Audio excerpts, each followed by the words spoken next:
नमस्ते, मैं हूं संजय दीक्षित और आप देख रहे हैं दी जयपुर डायलॉग्स। आज रूप चतुर्दशी है, नरक चतुर्दशी भी बोलते हैं इसको।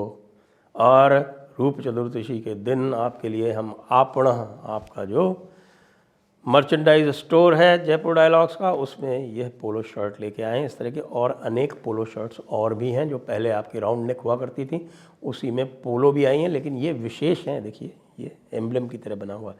तो ये हनुमान जी हैं और हनुमान जी के माध्यम से ही श्री राम जो हैं उनके साथ ही आते हैं अयोध्या में दीपावली के दिन।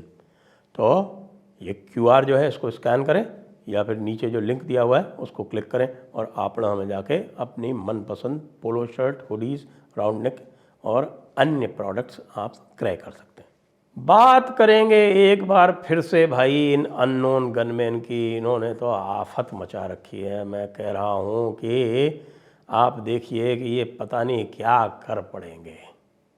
देखिए, हमने कल ही इसके ऊपर सुमित पीर जी के साथ में पूरा कार्यक्रम किया था और सुमित पीर जी के साथ जब हमने कार्यक्रम किया था तो हमने विशेष रूप से उस समय जो अकरम गाजी जो था वो मारा गया था उसके बारे में बात की थी।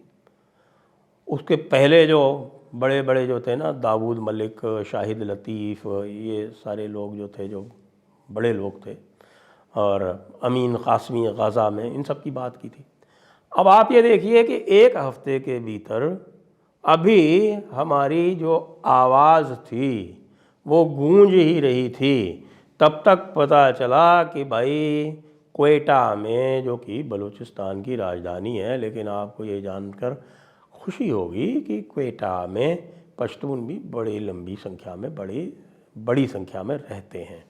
और बल्कि जो बलूचिस्तान है, उस बलूचिस्तान में जो उत्तरी भाग है वो अधिकतर पश्तून ही है वहाँ पर, और पश्तूनों की संख्या लगभग बलोचों के बराबर ही है, जो बलूचिस्तान प्रोविंस है पाकिस्तान की। तो वहाँ पर अभी तक तो आप देख रहे थे कि आतंकवादी जो थे वो मारे जा रहे थे। अब वहाँ पर साहब एक हाजी नसीबुल्ला साहब हैं, बल्कि अब कहेंगे कि वे थे, तो वो हाजी नसीबुल्ला साहब को अपहरण कर लिया गया है। अब वो हाजी नसीबुल्ला साहब को अपहरण क्यों किया गया है? क्योंकि हाजी नसीबुल्ला साहब जो हैं वो बड़े व्यापारी हैं। तो भाई ये व्यापारियों का अपहरण तो लोग फिरौती के लिए करते हैं। आप कहेंगे कि भाई इसको फिरौती के लिए अपहरण कर लिया होगा। ये हैं जो वहाँ पर तरह तरह के TTP वाले हैं और भी हैं कई सारे। ना भाई ना, पता चला कि जो हाजी नसीबुल्ला साहब हैं ये लश्कर तैयबा, यानी वो जमात-उद-दावा वाला लश्कर तैयबा, आपको पता है ना कि ये लश्कर तैयबा बाद में बना है, जमात-उद-दावा पहले बना था। तो ये लश्कर तैयबा के बड़े फाइनेंसर हैं, बल्कि थे, क्योंकि इनका अपहरण हो चुका है तो इनकी मौत की खबर भी आने वाली ही होगी, कभी किसी भी समय आ जाएगी। तो साहब इनको अपहरण कर लिया गया और जैसे कि जानकारी हमारे सोर्सेज बता रहे हैं, आपको पता है ना कि हमारे सोर्सेज सब जगह रहते हैं, तो वो सोर्सेज बता रहे हैं कि भाई हुजूर जो हैं वो खर्च हो गए, रुखसत हो गए, इंतकाल हो गया। यानी कि कितना बुरा ज़माना आ गया है भाई। देखो कि लोग जो हैं आतंकवादियों को, जिन्होंने भाग लिया इस तरह की एक्टिविटी में, अब शाहिद लतीफ़ तो जो था, आपको पता है कि शाहिद लतीफ़ को कहा जा रहा था कि भाई वो पठानकोट वाले कांड में शामिल था। अकरम गाजी को कहते हैं कि भाई वो बड़ा LET का जो था वो सरगना था, और हमारे मसूद अज़हर साहब के ख़ासुल ख़ास जो थे, आपके श्रीमान दाऊद मलिक साहब थे, वो सब लोग ये आतंकवाद में सम्मिलित थे। हमारा हाजी नसीबुल्ला तो बेचारा खाली आतंकवादियों को पैसे देता था। अब ये बताइए कि अब लोग आतंकवादियों को पैसे भी नहीं दे सकते। अब आप जानते हैं कि ये ज़कात के माध्यम से पता नहीं कितना पैसा इकट्ठा करते हैं, ख़ास तौर से ये जमात-उद-दावा वाले।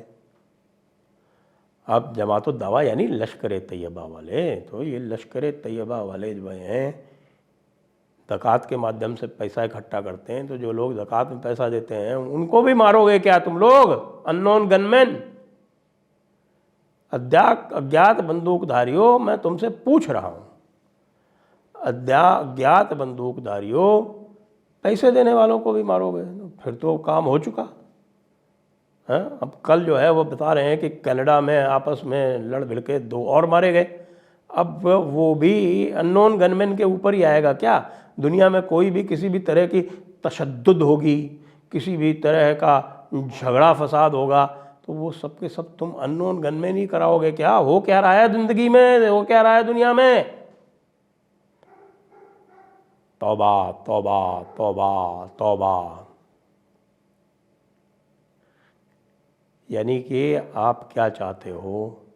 आप ये चाहते हो कि ये बेचारे लश्कर तैयबा वाले जो हैं वो चुप होके और अपने घरों में घुस जाएं।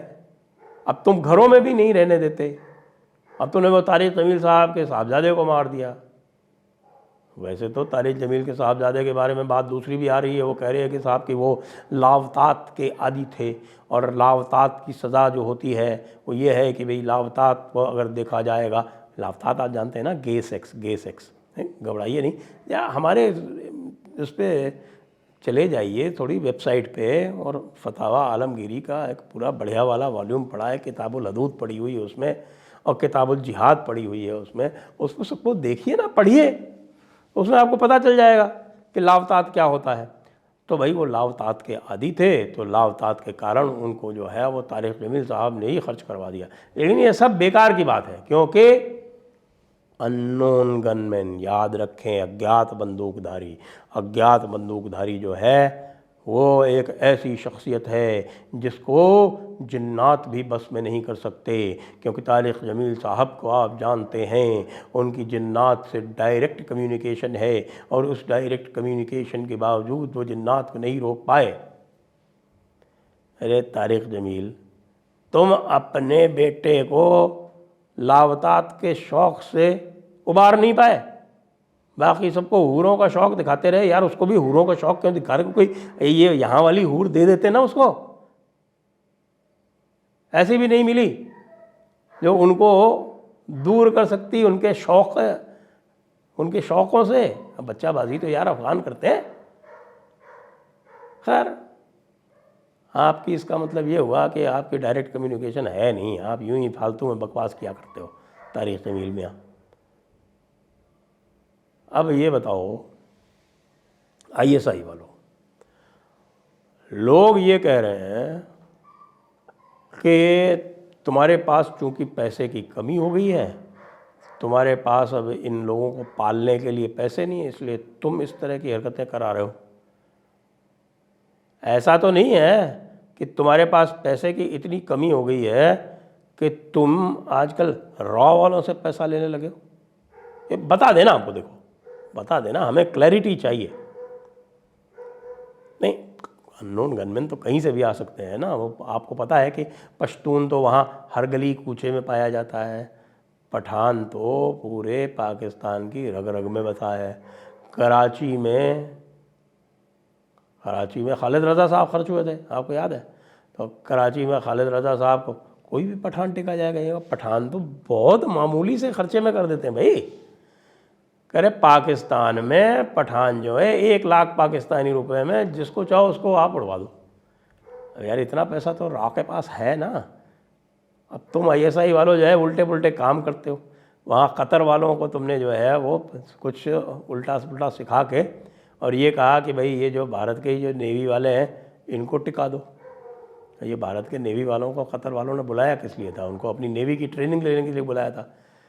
अब आपको भी पता है कि यार ये जो अरब वाले जो ममालिक हैं इनको कोई लड़ाई वड़ाई तो अब आती नहीं है। मैं तो यही नहीं समझ पा रहा हूँ कि उस ज़माने में ये लड़ाई वड़ाई कैसे कर लिए।